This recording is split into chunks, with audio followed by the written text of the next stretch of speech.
Vermont study that just came out last week, and they're suggesting starting at $60. So there are a range of numbers. My choice here was arbitrary, and I felt that it was, you know, just to get it started and the recognition. But the most important thing is seeing that trajectory as we go forward. These numbers are going to go up. Well, Representative Williams. Thank you. Just to give me some perspective on what that means, the $20 per 1,000 tons, what does that mean for a gallon of gas? At the starting price, it's about 9 cents. It's an additional 9 cents per gallon. And is that all? Yes. So is it about the same for if I'm a consumer of, say, propane? Propane from my house? I think I might want to defer that question to DES. It's a little technical. I would think it would be in the ballpark, but I shouldn't really speak to it. Yes, thank you. Thank you for taking my question. I wanted to ask about the rebates a little bit here, to make sure I understand this correctly. So what you're saying is one full share goes to every adult and every child of the age 18 to receive a half share.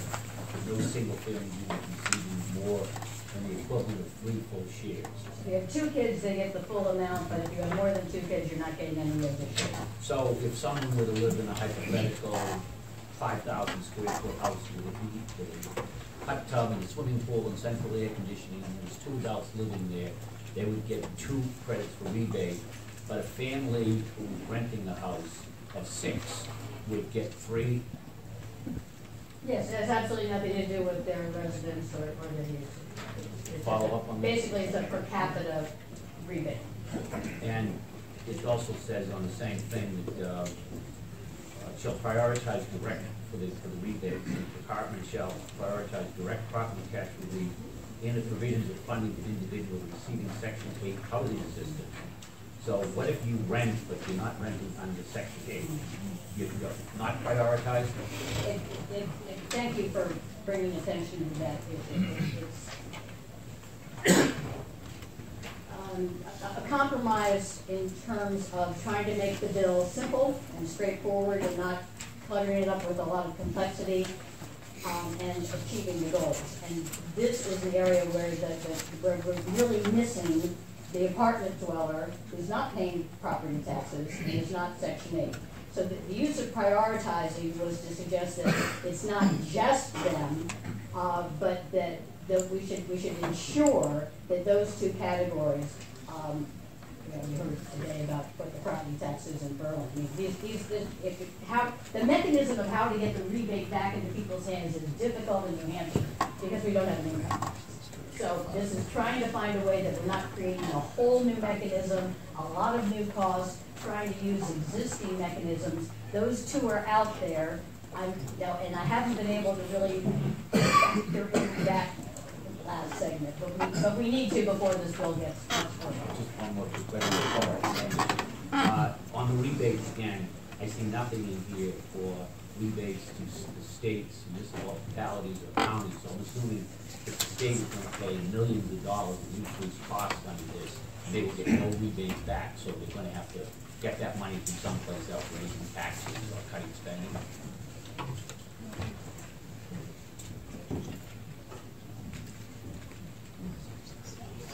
I think you've identified the deficiency.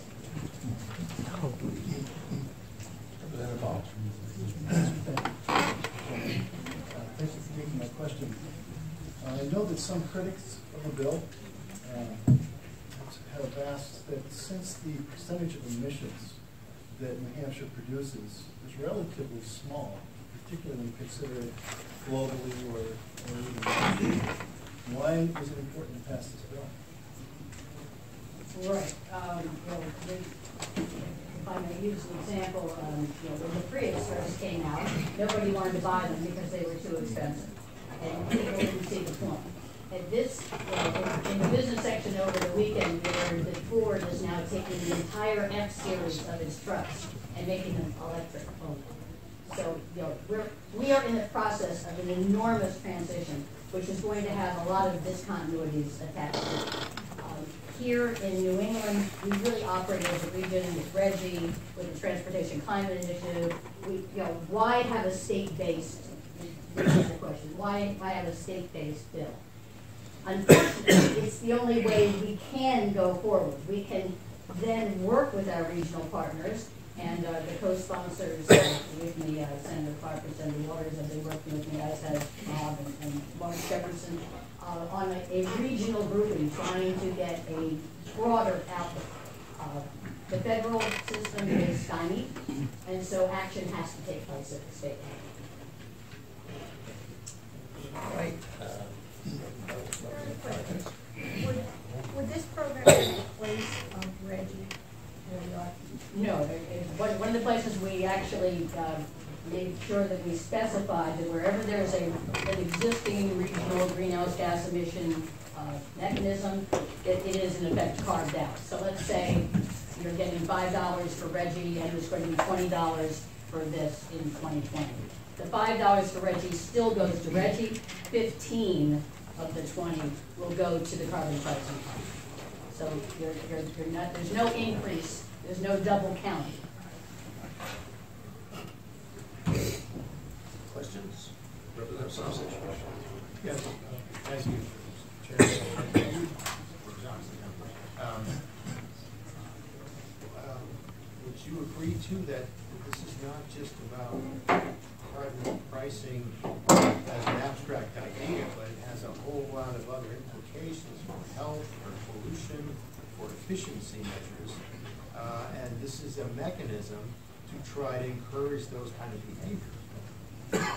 Yes, rather than a mandated, you will do the following or you will meet this target, this is changing the incentive structure so that people are incentivized to purchase fewer items with less and less fossil fuels embedded in them and switch their purchases to things which are in the process going to make us healthier, keep more jobs in the state, improve the environment, and all of the things you just specified.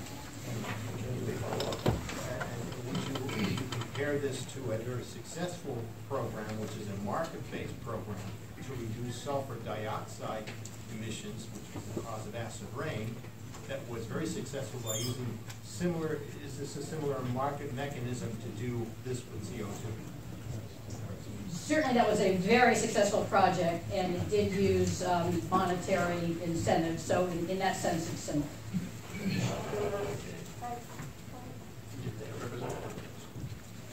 Why did you aim this specifically at low income and not that middle income? Those are the people that I'm always concerned about because it seems that they get the short shrift and they pick up the burden. Can you tell me why you aim this specifically at low income? And again, I think it was an attempt to keep the bill compact and manageable. But initially, I wanted to look at the lower 2 quintiles. So that would be the bottom 20% and the second to the bottom 20%, which really is, what you're talking about. And I would hope that in the working through of getting this into the final stage, we can make sure that that group is also protected. The direct rebate transfer should ensure that there is an equitable transfer in terms of money out and money back in. That the priority of getting that weatherization, and again, as these are the people who generally live in the least weatherized homes, they're spending disproportionately more of their incomes on energy. So that was the intent. Thank you for the question. Representative Webb. Thank you, Mr. Chair. This is kind of a follow-up on the same question asked, but since it's a use, we're being charged, everybody's charged for use. You use so much of it, right? And you get charged X amount. I understand that people that can't afford to have the housing, there are plenty of people that are working 2 jobs and middle income, as the representative has said. If you're going to give any kind of rebate, or if you're trying to reach a goal, there should be better incentives for everyone, not just one particular segment that can't afford it anyway. The rebate is absolutely equitable. It's per capita. You could be a millionaire and you're going to get the same thing as I'm going to get. So the incentives are on the 20%, which is associated with the renewable energy efficiency programs. Representative Harrington. Thank you for taking the question. I want to get into the cost of this timeline, because it seems to me that there's an awful lot of stuff that's not in the bill that would have to be covered by rules, and I'm talking probably hundreds of pages of rules that would take probably a year, maybe 2 years to write.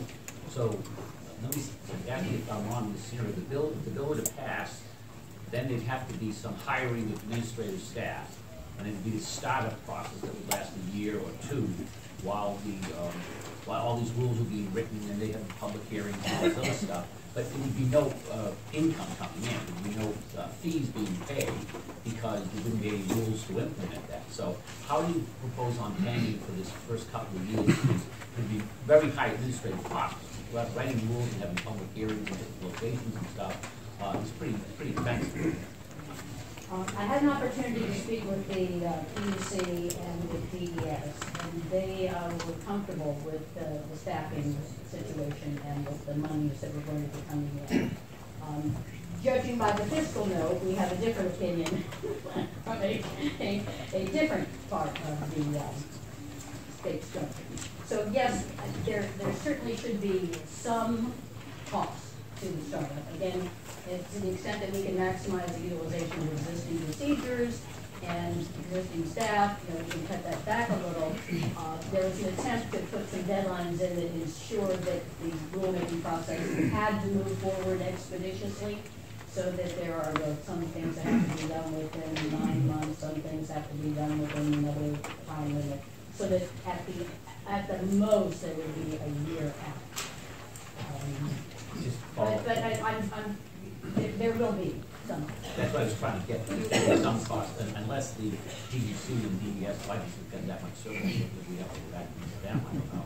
But I was just trying to get a handle on how this is going to get paid for. And the same thing on the administrative costs, it says up to 5%. And having seen a lot of different departments of administration, it's very rarely when they can go to up to 5% that they don't. When that cost gets up to the $700–800 million a year, would you anticipate the administrative costs going up to that level of $40–45 million a year?